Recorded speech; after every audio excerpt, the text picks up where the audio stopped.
أعوذ بالله من الشيطان الرجيم. بسم الله الرحمن الرحيم. السلام عليكم ورحمة الله تعالى وبركاته. نحمد الله العظيم، نصلي ونسلم على الرسول الكريم، أما بعد. فقد قال الله سبحانه وتعالى في كلامه القديم والفرقان الحميد: فانكحوا ما طاب لكم من النساء مثنى وثلاث ورباع. صدق الله العظيم. وقال رسول الله صلى الله عليه وسلم: لا يفرق مؤمن مؤمنة إن كره منها خلقا ورضي منها آخر. صدق رسول الله صلى الله عليه وسلم. எல்லா புகழும் அல்லாஹ் ஜல்ல ஷானஹு தஆலா ஒருவனுக்கே உரித்தாகட்டுமா. அருமை நாயகம் முஹம்மது ரசூலுல்லாஹ் ஸல்லல்லாஹு அலைஹி வஸல்லம் அவர்களின் மீதும் நற்பாக்கியத்திற்குரிய அவர்களுடைய உம்மத்தினர்கள் அனைவர்களின் மீதும், குறிப்பாக இந்த ஜும்மாவுடைய நன்னாளில் நம் அனைவர்களின் மீதும் எல்லாம் வல்ல அல்லாஹ்வின் நல்லருள் என்றென்றும் நிறைவாக உண்டாவதாக. ஆமீன்.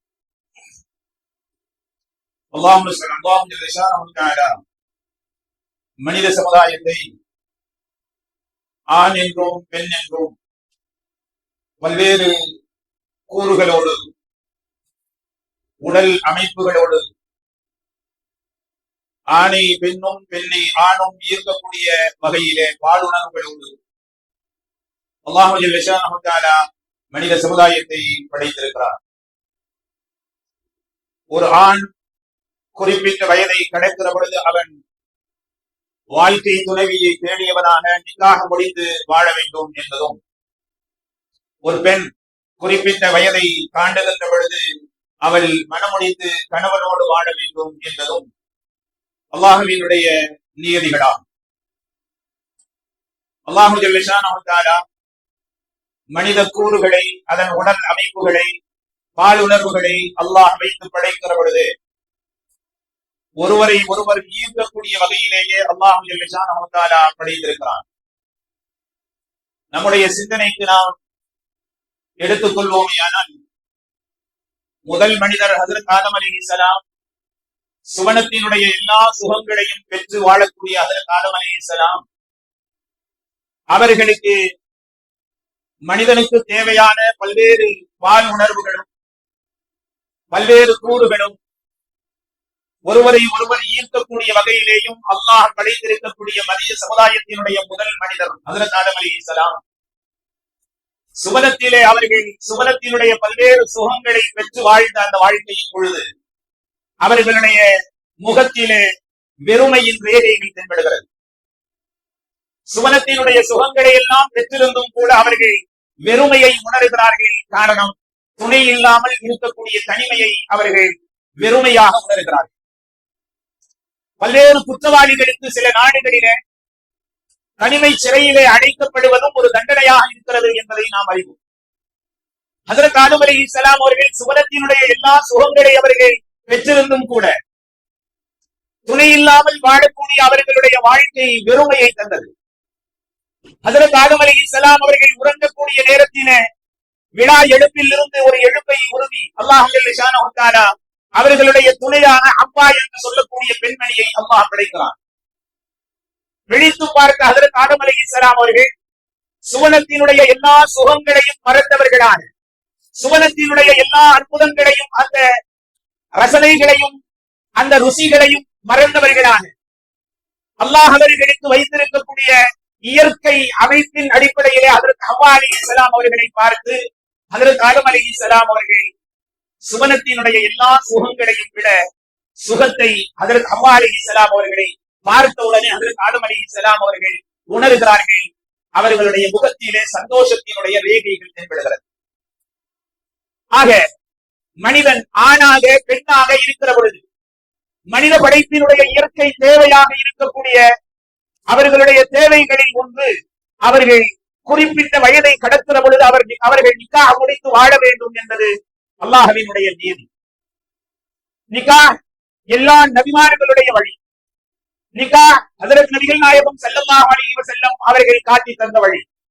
நிக்காஹ் ஒரு மனிதனை அவன் ஒரு குறிப்பிட்ட வயதை கடக்கிற பொழுது ஏற்படக்கூடிய அவனுடைய இயற்கை தேவையை கண்ணியமாக நிறைவேற்றி தரக்கூடிய மிக அற்புதமான வழி. எனவேதான் நிக்காஹ் என்பதை நபிகள் நாயகம் ஸல்லல்லாஹு அலைஹி வஸல்லம் அவர்கள் நமக்கு சுன்னத்தாக்கி இருக்கிறார்கள். அல்லாஹ் ஜல்ல ஷானஹு தஆலா அதனை நிக்காஹ் என்பதை மனித சமுதாயத்தினுடைய கண்ணியமான வாழ்வுக்கு துணை நிற்கக்கூடியது நிக்காஹ் என்பதை அல்லாஹ் திருக்குர்ஆன் ஷரீஃபிலே குறிப்பிட்டு காட்டுகிறார். ஆடவர்களுக்கு அல்லாஹ் சொல்லுவான், வன்கிஹுல் அயாமா மின்கும் வஸ்ஸாலிஹீன மின் இபாதிக்கும் வஇமானிக்கும் இன் யகூனு ஃபுகரா யுக்னிஹுமுல்லாஹ். வேறொரு ஆயத்திலே அல்லாஹ் சொல்லுவான், வன்கிஹுல் அயாமா மின்கும் வஸ்ஸாலிஹீன மின் இபாதிக்கும் ஃபன்கிஹு மா தாப லக்கும் மினன் நிசாஇ மஸ்னா வசுலாஸ வருபாஅ. அல்லாஹ் ஜல்ல ஷானஹு தஆலா நிக்காஹினுடைய அவசியத்தை திருக்குர்ஆன் ஷரீஃபிலே வழிநெடுகிலும் அல்லாஹ் குறிப்பிட்டு காட்டுகிறார். குர்ஆனிலே ஹதீஸிலே வேறு எந்த காரியங்களை விஷயங்களை பற்றியும் சொல்லாத அளவிற்கு குடும்பவியலை பற்றி அல்லாஹும் அல்லாஹ்வினுடைய ரசூலும் பேசியிருக்கிறார்கள். அல்லாஹ் ஜல்ல ஷானஹு தஆலா திருக்குர்ஆன் ஷரீஃபிலே நிக்காஹினுடைய வாழ்க்கையை பற்றி சுருக்கமாக 2 வார்த்தைகளை சொல்லுவார். வாழுவதாக இருந்தால் நீங்கள் சந்தோஷமாக வாழ்ந்து கொள்ளுங்கள், நீங்கள் பிரிவதாக இருந்தாலும் நல்ல விதமாக நீங்கள் பிரிந்து விடுங்கள் என்று அல்லாஹ் குறிப்பிட்டு காட்டுவார். நிக்காஹினுடைய இல்லறத்தினுடைய ஒட்டுமொத்த வாழ்வை அல்லாஹ் ஜல்ல ஷானஹு தஆலா இந்த 2 வார்த்தையிலே அல்லாஹ் சொல்லுவான், இம்சாக்கும் பிமஅரூஃபின் அவ் தஸ்ரீஹும் பிஇஹ்சான். வாழ்வதாக இருந்தாலும் நீங்கள் சந்தோஷமாக கண்ணியமாக வாழுங்கள், அதே போன்று நீங்கள் பிரிவதாக இருந்தாலும் நீங்கள் கண்ணியமான முறையிலே இம்சாக்கும் பிமஅரூஃபின் அவ் தஸ்ரீஹும் பிஇஹ்சான் நல்ல விதமாக நீங்கள் பிரிந்து விடுங்கள். ஆனால் திருக்குர்ஆனிலே ஹதீஸிலே சொல்லக்கூடிய குடும்பவியலை பற்றிய எல்லா வார்த்தைகளையும் நாம் பார்க்கிற பொழுது சேர்ந்து வாழுவதைத்தான் அல்லாஹும் அல்லாஹ்வினுடைய ரசூலும் அதிகமாக பேசியிருக்கிறார்கள். இம்சாக்கும் பிமஅரூஃபின் அவ் தஸ்ரீஹும் பிஇஹ்சான் என்கிற அந்த வசனத்திலேயும் கூட சேர்ந்து வாழ்வதையே அல்லாஹ் முற்படுத்தி சொல்கிறார். இம்சாக்கும் பிமஅரூஃபின் நீங்கள் சேர்ந்து வாழ்வதாக இருந்தால், அவ் தஸ்ரீஹும் பிஇஹ்சான் நீங்கள் சேர்ந்து வாழ முடியவில்லை என்கிற பொழுது, அவ் தஸ்ரீஹும் பிஇஹ்சான் கண்ணியமான முறையிலே நீங்கள் ஒருவரை ஒருவர் பிரிந்து விடுங்கள் என்று அல்லாஹும் அல்லாஹ்வினுடைய ரசூலும் நமக்கு சொல்லி காண்பித்திருக்கிறார். ஆனால் கணவன் மனைவியாக வாழக்கூடிய இந்த வாழ்க்கையை பற்றி திருக்குர்ஆன் ஷரீஃப் வெறுமனே வியாபார ஒப்பந்தத்தை போன்றது அல்ல. இந்த இல்லறத்தினுடைய வாழ்க்கை, குடும்பவியலுடைய வாழ்க்கை, அல்லாஹ் ஜல்ல ஷானஹு தஆலா ஏனைய ஒப்பந்தங்களை உங்களுக்கு இடையிலே நீங்கள் செய்வது போன்றது அல்ல இந்த நிக்காஹினுடைய ஒப்பந்தம். அல்லாஹ் நிக்காஹினுடைய திருமணத்தினுடைய இல்லறத்தினுடைய ஒப்பந்தத்தை பற்றி அல்லாஹ் குறிப்பிட்டு காட்டுகிற பொழுது, வஅகல்னா மின்கும் கலீலா மிக உறுதி வாய்ந்த ஒப்பந்தம் என்று அல்லாஹ் பேசுகிறார். வேறொரு ஆயத்திலே அல்லாஹ் ஜல்ல ஷானஹு தஆலா கணவன் மனைவியாக வாழ்ந்துவிட்டு அவர்களுடைய வாழ்க்கையை பற்றி அல்லாஹ் பேசுகிற பொழுது, வகத் அஃலா மின்கும் பஅதன் வகத் அஃலா மின்கும் அல்-பஅத். அல்லாஹ் ஜல்ல ஷானஹு தஆலா திருக்குர்ஆன் ஷரீஃபிலே பேசுகிறான், நீங்கள் ஒருவருக்கொருவர் இணைந்து வாழ்ந்து விட்டீர்களே, ஒருவருக்கொருவர் சேர்ந்து விட்டீர்களே, இதற்கு பிறகு பிரிவதை ஏன் நீங்கள் யோசனை செய்கிறீர்கள்? வகத் அஃலா மின்கும் அல்-பஅத் பிபஅத். திருமண வாழ்க்கை, திருமண ஒப்பந்தம் என்பது, இல்லறத்தினுடைய ஒப்பந்தம் என்பது சாதாரணமானது அல்ல. அகதுனா மின்கும் கலீலா, அது உறுதி வாய்ந்த மகத்தான ஒப்பந்தம் என்று அல்லாஹ் பேசுகிறார். வேறொரு ஆயத்திலே, நீங்கள் ஒருவரை ஒருவர் சேர்ந்து விட்டதற்கு பிறகு பிரிவதை பற்றி ஏன் பேசுகிறீர்கள்? இன்றைக்கெல்லாம் கணவன் மனைவியாக வாழக்கூடிய அந்த இருவர்களும் மன வாழ்க்கையிலே ஒத்துப் போகவில்லை என்கிற பொழுது தலாக்கை மிக சாதாரணமாக, சர்வ சாதாரணமாக அவர்கள் இருவர்களும் ஹோட்டல்களிலே அமர்ந்து கொண்டு அவர்கள் இருவர்களும் பேசி முடிவெடுக்கிறார்கள் தலாக் என்று சொல்லக்கூடிய விஷயத்தை. இவ்வளவு சாதாரண விஷயம் அல்ல. அந்த இல்லறத்திலே வாழ்ந்த அந்த கணவன் மனைவி இருவரும் பிரிவது என்பது சாதாரணமான விஷயம் அல்ல. அவர்கள் இருவர்களும் சேர்ந்து எடுக்கக்கூடிய முடிவல்ல. அவர்கள் இருவர்களும் காபி பாரிலே, அவர்கள் இருவர்களும் ஹோட்டல்களிலே சாப்பிட்டுக் கொண்டே பேசக்கூடிய விஷயம் அல்ல தலாக் என்று சொல்லக்கூடிய விஷயம். சர்வசாதாரணமாக கணவன் மனைவி இருவர்களும் நாம் அடுத்த மாதத்தில் இருந்து பிரிந்து விடலாம் என்று சர்வசாதாரணமாக தலாக்கை மனம் உரிமை கொடுத்து முடிவெடுக்கக்கூடிய விஷயம் அல்ல திருமணத்திலே ஒப்பந்தம் என்பது. திருமணத்திலே சேர்ந்து வாழக்கூடிய அந்த கணவன் மனைவி இருவர்களுக்கும் திருக்குர்ஆன் ஷரீஃப் அவர்கள் இணைந்து வாழுவதற்கு தோதுவான பல்வேறு விஷயங்களை திருக்குர்ஆன் ஷரீஃபிலே அல்லாஹ் குறிப்பிட்டு காட்டுகிறார். மனைவி உங்களுக்கு பிடிக்கவில்லை என்று சொன்னால் அவளுக்கு உபதேசம் செய்யுங்கள். தேவைப்பட்டால் 2 அடி கூட அடியுங்கள். அவளை படுக்கையை விட்டும் பிரித்து வையுங்கள். உங்களில் இருந்து நியாயமான சில பேர்களை, அவள் வசத்தில் இருந்து அவள் மூலமாக உள்ள அவளுடைய உறவினர்கள், நியாயத்தை விரும்பக்கூடிய நீதமான தீர்ப்பு சொல்லக்கூடிய சிலர்கள் அமர்ந்து இருவர் சம்பந்தமாக பேசுங்கள். அல்லாஹ் ஜல்ல தஆலா ஒரு கணவனுக்கு சொல்கிறான், அவளுக்கு உபதேசம் செய், அவளை படுக்கையை விட்டு நகர்த்தி வை, தேவைப்பட்டால் 2 அடி அடி, தேவைப்பட்டால் 2 அடி அடி, அதற்கு பிறகு இருவரும் சேர்ந்த ஒரு பஞ்சாயத்தை அங்கே ஏற்படுத்து. அதற்கு பிறகு நபிகள் நாயகம் ஸல்லல்லாஹு அலைஹி வஸல்லம் அவர்கள் சொல்கிறார்கள், லா யஃருகு முஃமினுன் முஃமினத்தன், எந்த ஒரு முஃமினான ஆணும் எந்த ஒரு முஃமினான பெண்ணையும் பிரிந்து விட வேண்டாம். இன் கரிஹ மின்ஹா குலுகன், அவளிடத்திலே இருக்கக்கூடிய ஒரு விஷயம் உனக்கு பிடிக்காததாக இருக்கலாம். வரதிய மின்ஹா ஆகர், வேறொரு குணம் அவளிடத்திலே உனக்கு பிடித்தவை இருக்கத்தான் செய்யும். ஒருவரிடத்திலே 90% கெடுதிகள் இருக்குமே, ஆனால் 10 நிச்சயமாக நல்லவைகள் இருக்கவே செய்யும். ஒருவரிடத்திலே 10 கெடுதிகள் இருக்குமே, ஆனால் 90 கெடுதிகள் 90 நல்லவைகள் இருக்கத்தானே செய்யும். இப்படி அல்லாஹும் அல்லாஹ்வினுடைய ரசூலும் சேர்ந்து வாழுவதற்கு தோதுவான அம்சங்களை அங்கே ஏற்படுத்துகிறார்கள். கணவன் மனைவிக்கு மத்தியிலே பிரச்சனைகள் ஏற்படுவதற்கு அடிப்படை காரணமாக நாம் எடுத்துக் கொள்வோம் என்று சொன்னால் 2 பேர்களுக்கு மத்தியிலே இருக்கக்கூடிய ஈகோ. கடந்த வாரத்திலே நாம் பார்க்கிறோம், அந்த ஈகோ, நான் பெரியவனா நீ பெரியவனா, நீ பெரியவளா நான் பெரியவளா நீ பெரியவனா என்கிற அந்த ஈகோ, இது ஏன் ஏற்படுகிறது என்பதை நாம் பார்க்கிற பொழுது, அந்த கணவனை விட மனைவி அதிகப்படுத்தவளாக இருக்கும். கணவனை விட மனைவி வேலைக்கு செல்லக்கூடிய, அதிகமாக சம்பாதிக்கக்கூடியவளாக இருக்கலாம். 3வது, திருமணம் முடித்து வருகின்ற பொழுது அவள் கொண்டு வந்த சீதனங்கள் அதிகமாக இருக்கலாம். இந்த 3 அடிப்படை காரணங்களினால் தான் கணவன் மனைவிக்கு மத்தியிலே மன முறிவு என்பது ஏற்படும். கணவனுக்கு அல்லாஹ் சொல்லுகிறான், அந்த பெண்ணிடத்திலே இருக்கக்கூடிய நல்லவைகளை நீ எடுத்து அதை கொண்டு நீ வாழ வேண்டும் என்று அல்லாஹ் சொல்கிறான். உங்களுக்கு தெரியும், ஹராம் என்பதிலே அல்லாஹ்வினுடைய கோபம் இருக்கிறது. அது எல்லா ஹராம்களிலும் அல்லாஹ்வினுடைய கோபம் இருக்கிறது.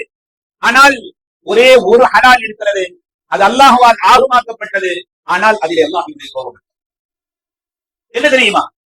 ஹராமிலே அல்லாஹ்வினுடைய கோபம் இருக்கிறது நியாயம். ஹலாலிலே அல்லாஹ் அனுமதித்த விஷயத்திலே அல்லாஹ்வினுடைய கோபம் இருப்பது என்பது ஒரே ஒரு விஷயத்திலே மாத்திரம்தான், தலாக் என்று சொல்லக்கூடிய விஷயம். முடியாத பட்சத்திலே தலாக்கை அனுமதிக்கக்கூடிய இஸ்லாமிய ஷரியா, தலாக்கை அனுமதிக்கக்கூடிய அல்லாஹும் அல்லாஹ்வினுடைய ரசூலும், தலாக் நிகழ்கிற பொழுது அல்லாஹ் கோபப்படுகிறார். ஹலால் தான். நபி ஸல்லல்லாஹு அலைஹி வஸல்லம் அவர்கள் சொன்னார்கள், இஹ்தஸ அலல் அர்ஷ், இஹ்தஸ அலல் அர்ஷ். ஒரு மனிதன், ஒரு கணவன் மனைவி இருவரும், தம்பதியினர் இருவரும் பிரிகின்ற பொழுது அல்லாஹ்வினுடைய அர்ஷ் நடுங்குகிறது என்று சொன்னார்கள் நபி ஸல்லல்லாஹு அலைஹி வஸல்லம். எனவே ஒரு ஹலாலிலே அல்லாஹ்வினுடைய கோபம் இருக்கிறது என்று சொன்னால் அது அல்லாஹ் அனுமதித்த தலாக் என்று சொல்லக்கூடிய விஷயத்திலே மாத்திரம்தான். தலாக்கை இன்றைக்கு மற்றவர்கள் நம்மை உதாசீனப்படுத்தி பேசுவது போன்று தமிழகத்தை சார்ந்த இஸ்லாமியர்கள் கடந்த சில வருடங்களாக மற்றவர்கள் பேசுவதற்கு தோதுவாக, வாய்மார்களுக்கெல்லாம் என்ன, அவங்க 1க்கு 4 கல்யாணம் பண்ணிக்குவாங்க, வாய்மார்களுக்கு என்ன தலாக்னா வேலை முடிஞ்சு. இப்படி சர்வசாதாரணமாக இந்த சமுதாயத்தின் மீது சேற்றை வாரி தூற்றக்கூடிய, சேற்றை வாரி இணைக்கக்கூடிய இந்த சமுதாயத்தின் மீது வெறுப்புணர்வு கொண்ட அவர்கள் சொல்லக்கூடிய வார்த்தை உண்மையாகிவிடுமோ என்று நினைக்கக்கூடிய அளவிற்கு ஒவ்வொரு நாளும் நிக்காக நடைபெறுகிறதோ இல்லையோ, ஒவ்வொரு நாளும் தலாக் நடைபெற்றுக் கொண்டே இருக்கிறது. ஐக்கிய ஜமாத்துகளிலே, டவுன் காசி என்று சொல்லக்கூடிய அரசு காசிகளிடத்திலே, ஜமாத்திடத்திலே இருக்கக்கூடிய தலாக்கை கோரக்கூடிய தலாக்கினுடைய மனுக்கள் குவிந்து போய்விடுகிறது.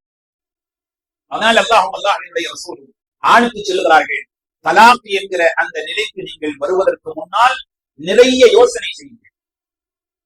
பெண் தனக்கு உரிமையான குலா என்ற அடிப்படையில் கணவனிடத்திலே தலாக் கோருவதற்கு முன்னால் நிறைய யோசனை செய்ய வேண்டும்.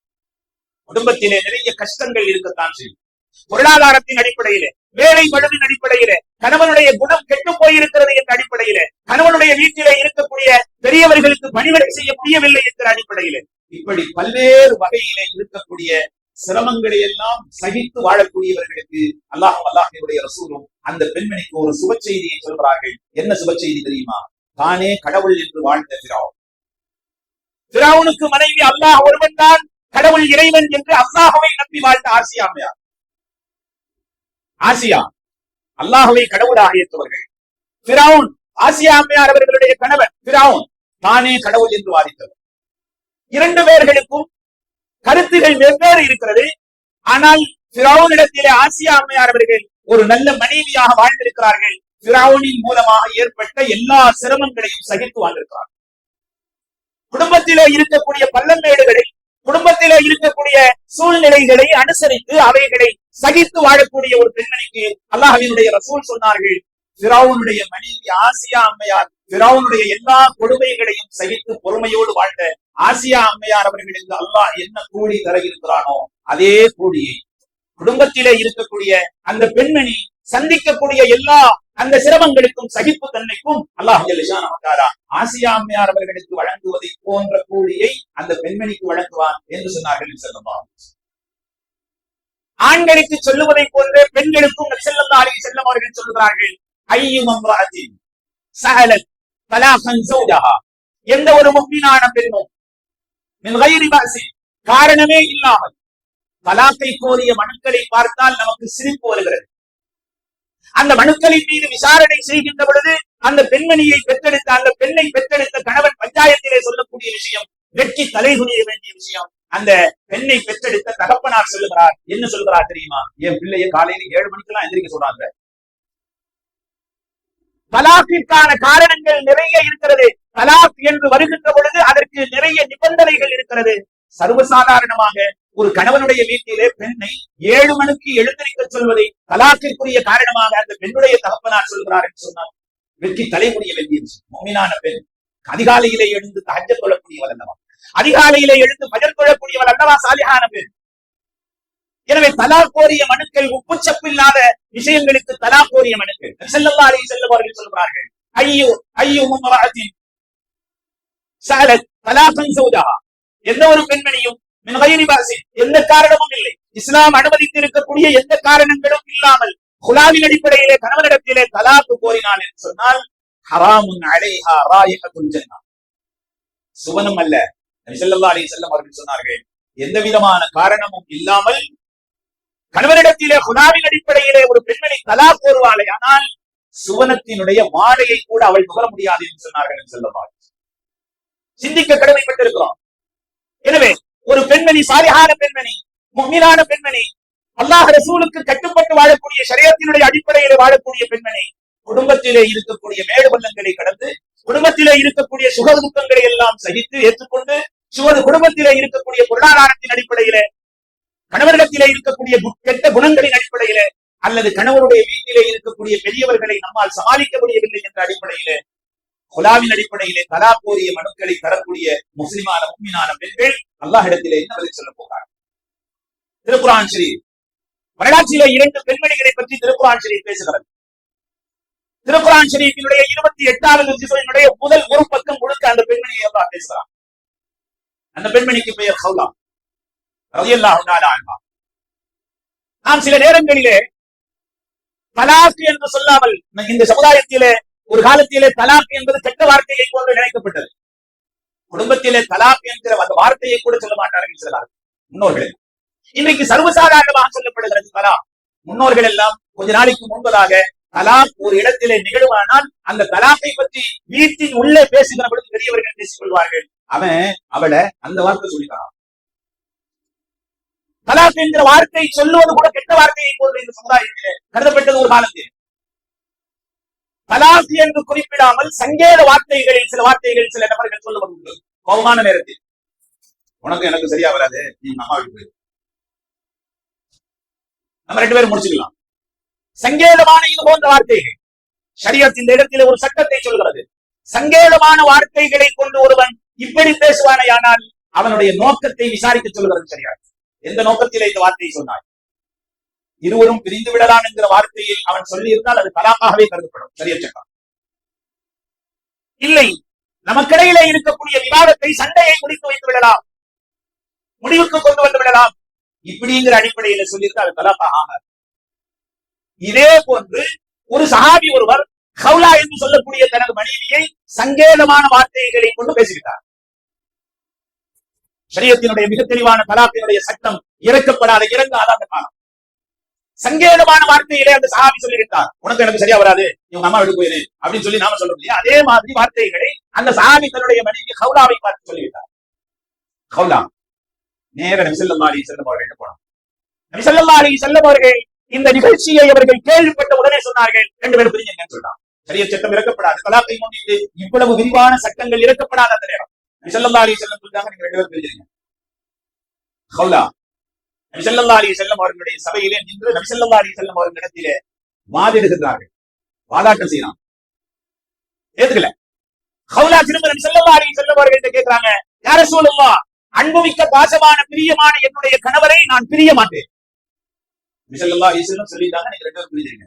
அல்லாஹ் தஆலா அந்த قد سمع الله قول التي تجادلك في زوجها இப்படியே சொல்றான். 28வது ஜுஸ்இனுடைய முதல் ஒரு பக்க அளவிற்கு ஹவுலாவை பற்றி அல்லாஹ் பேசுறான். வார்த்தை என்ன தெரியுமா? கணவனோடு தான் வாழுவேன் என்று சொல்லி நபியே உன்னிடத்திலே வாதிட்ட அந்த பெண்மணியினுடைய வாதாட்டத்தை நாம் கேட்டோம். ஸல்லல்லாஹு அலைஹி வஸல்லம் அவங்கள்ட்ட வாதிட்டான், ஹவுலா கணவனோடு தான் நான் வாழுவேன். இல்லம்மா, அதை முன்னிட்டு சட்டம் எதுவும் வரல, எனக்கு தெரிந்த வரை இதுதான், நீங்க 2 பேரும் பிரிஞ்சிடணும், யார சொல்லுதான் நான் பிரிய மாட்டேன், கணவனோடு தான் வாழ்வேன். எப்படிமா? நான் அல்லாஹ்கிட்ட கேட்கிறேன், அல்லாஹ்விடத்திலே நான் வாதிடுவேன், அல்லாஹ்விடத்திலே முறையிடுவேன், இதே கணவனோடு தான் நான் வாழுவேன் என்பதை முன்னிட்டு அல்லாஹ்விடத்திலே நான் துஆ செய்வேன். பிடிவாதமாக இருந்த அந்த ஹவுலா என்று சொல்லக்கூடிய பெண்மணிக்கு தோதுவாக அல்லாஹ் ஆயத்தை இருக்கிறான், அந்த கணவனும் மனைவியும் சேர்ந்து வாழலாம், சட்டம் மாற்றி அமைக்கிறான். அந்த பெண்மணியினுடைய பிடிவாதமான அந்த துஆ பிரார்த்தனை அல்லாஹ்வினுடைய அரிசை கட்டி திறக்கிறது. அல்லாஹ் சுப்ஹானஹு வ தஆலா சமுதாயத்திற்கு அல்ல, உம்மத்தினர்களுக்கு அல்ல, ஒரே ஒரு பெண்மணியினுடைய அந்த கையேந்துதலுக்காக சட்டத்தை அல்லாஹ் மாற்றி ஒரு பக்க அளவிற்கு ஹவுலாவினுடைய அந்த வாதாட்டத்தை, பிடிவாதத்தை, அந்த பெண்மணி முஃமினான பெண்மணியாக இருந்து கணவனை நான் பிரிய மாட்டேன், இதே கணவனோடு தான் வாழுவேன் என்று வாதிட்ட அந்த பெண்மணியினுடைய பெருமையை, சிறப்பை பற்றி 28வது ஜுஸ்இனுடைய முதல் ஒரு பக்க அளவில் அல்லாஹ் பேசுகிறார். இதே நபி ஸல்லல்லாஹு அலைஹி வஸல்லம் அவர்களுடைய காலத்திலே இருந்த இன்னொரு பெண்மணி பரீரா என்று சொல்லக்கூடிய பெண். பரீரா குறிப்பிட்ட காலம் வரை பரீரா அன்னை ஆயிஷா சித்திகா ரலியல்லாஹு தஆலா அன்ஹா அவர்களுக்கு அடிமையாக இருந்த பெண்மணி பரீரா. குறிப்பிட்ட காலத்திற்கு பிறகு என்னுடைய கணவனோடு நான் வாழ மாட்டேன் என்று அவர்கள் பிரிகிறார்கள். பரீரா, பரீராவினுடைய கணவர் பேர் முகீஸ். மனைவி வெறுக்கிறார்கள், கணவன் பிரியப்படுகிறார், கணவர் தன்னுடைய மனைவியை காதலிக்கிறார், உயிருக்கு உயிராக நேசிக்கிறார். எந்த அளவிற்கு என்று சொன்னால், பரீரா அவரை தன்னுடைய கணவன் அல்ல, நீங்கள் என்னை விட்டு நீங்கி விடுங்கள், உங்களோடு வாழ எனக்கு பிடிக்கவில்லை என்று சொன்னதற்கு பிறகு முகீஸ் தெரு தெருவாக முகீஸ் ரலியல்லாஹு தஆலா அவர்கள் பரீரா பரீரா பரீரா என்று சொல்லி தெரு தெருவாக அவர்கள் இப்படி சொல்லிக் கொண்டே அழைக்கிறார். இந்த காட்சியை நபி ஸல்லல்லாஹு அலைஹி வஸல்லம் அவர்களிடத்திலே அப்பாஸ் ரலியல்லாஹு தஆலா அவர்கள் சொல்லுகிறார்கள். நபி ஸல்லல்லாஹு அலைஹி வஸல்லம் அப்பாஸ் ரலியல்லாஹு தஆலா அவர்கள் சொன்னாங்க, முகீஸை பார்த்தா ரொம்ப பரிதாபமா இருக்குது, அந்த பெண்மணியை கூட்டிட்டு வாங்க அப்படின்னு சொல்லி நபி ஸல்லல்லாஹு அலைஹி வஸல்லம் அவர்கள் பரீராட்ட சொல்றாங்க, உங்களுடைய கணவர் உங்களை ரொம்ப நேசிக்கிறார், உங்க மேல ரொம்ப பிரியமா இருக்கிறார், நீங்க அவரோட சேர்ந்து வாழலாமே அப்படின்னு சொன்ன உடனே நபி ஸல்லல்லாஹு அலைஹி வஸல்லம் அவர்கள் பரீரா கேட்டாங்க, யா ரசூலுல்லாஹ், நீங்க அல்லாஹ்வுடைய நபி, இது உத்தரவா எனக்கு யோசனையா? உங்களுடைய உத்தரவா அல்லது எனக்கு நீங்கள் சொல்லக்கூடிய மஷூரா, ஆலோசனையா? நபி ஸல்லல்லாஹு அலைஹி வஸல்லம் சொன்னாங்க, இது தனி மனிதனுடைய முடிவு, இதிலே நான் தலையிட முடியாது, உத்தரவிடவெல்லாம் முடியாது. உடனே அந்த பெண்மணி பரீரா சொன்னாங்க, அப்படின்னா நான் இதை ஏற்றுக்கொள்ள மாட்டேன், உங்களுடைய ஆலோசனை நான் ஏற்றுக்கிற தயாராக. மேலும் சொன்னார்கள், என்னுடைய கணவனின் சார்பாக கத்தையாக ரூபாய் நோட்டுகள் அவர் எனக்கு தந்தாலும் அவரோடு ஒரு இரவு கூட நான் வாழ மாட்டேன் என்று சொன்னார்கள் பரீரா. இப்போ ஹவுலா என்று சொல்லக்கூடிய பெண்மணி பரீரா என்று சொல்ல, அதாவது கணவனோடு தான் நான் வாழுவேன் என்று பிடிவாதமாக இருந்த ஒரு பெண்மணி, இந்த கணவன் எனக்கு தேவையில்லை, இவரோடு எனக்கு வாழ பிடிக்கவில்லை என்று வாதிட்டு ஸல்லல்லாஹு அலைஹி வஸல்லம் அவர்களுடைய அந்த ஆலோசனையையும் கூட ஏற்காத பரீரா என்று சொல்லக்கூடிய பெண். 2 பொம்பளை.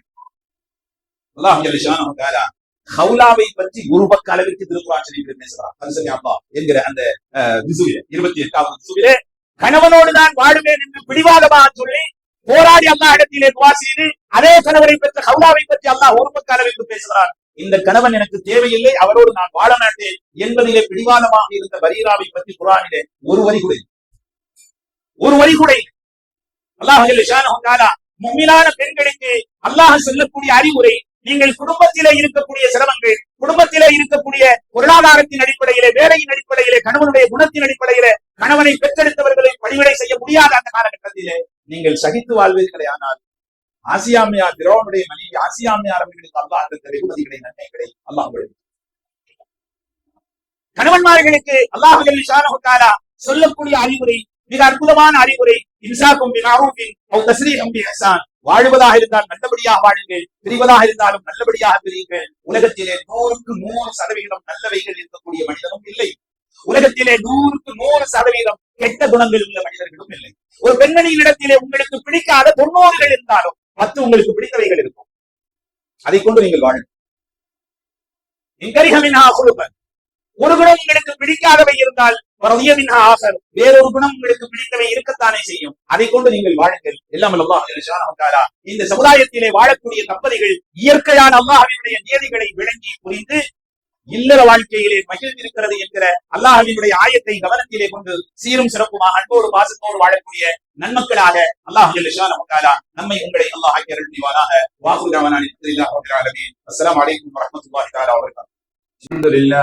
الحمد لله الذي خلق من الماء بشرا فجعله نصبا وسهرا وسلط على الخلق ميلاعا اضطرهم به الى حلافه جبرا واستبقى به نسلهم قهرا وقصرا ثم عظم امر الانسان ساب وجعل لها قدرا فحرم لسببها السفاح وبالغ في تخفيفه ردعا وزجرا وندب الى النكاح وحث عليه استحبابا وامرا ونشهد ان لا اله الا الله وحده لا شريك له ونشهد ان سيدنا مولانا محمدا عبده ورسوله المبعوث بالانذار والبشرى صلى الله عليه وعلى اله واصحابه صلاة لا يستطيع لها الحساب عدا ولا حصرا وسلم تسليما كثيرا. اما بعد وقد قال الله تعالى ولقد ارسلنا رسلا من قبلك وجعلنا لهم ازواجا وذريا. وقال رسول الله صلى الله عليه وسلم يا معشر الشباب من استطاع منكم الباعة فليتزوج فانه اغض للبصر واحسن للفرج ومن لم يستطع عليه بالصوم فانه له وجاء.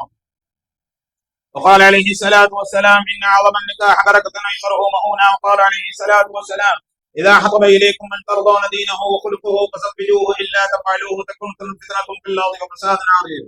وقال عليه الصلاة والسلام من ولد له ولد فليحسن اسمه وأدبه فإذا بلغ فليزوجه فإن بلغ ولم يزوجه فأصاب إثما فإنما إثمه على أبيه. أعوذ بالله من الشيطان الرجيم. وانكحوا الأيام منكم والصالحين وإماء الصالحين من عبادكم وإمائكم إن يكونوا فقراء يغنيهم الله من فضله والله واسع عليم. بارك الله لنا ولكم في القرآن العظيم ونفعنا وإياكم بالآيات والذكر الحكيم. إنه تعالى جواد كريم ملك قدير والرؤوف الرحيم ورب حليم.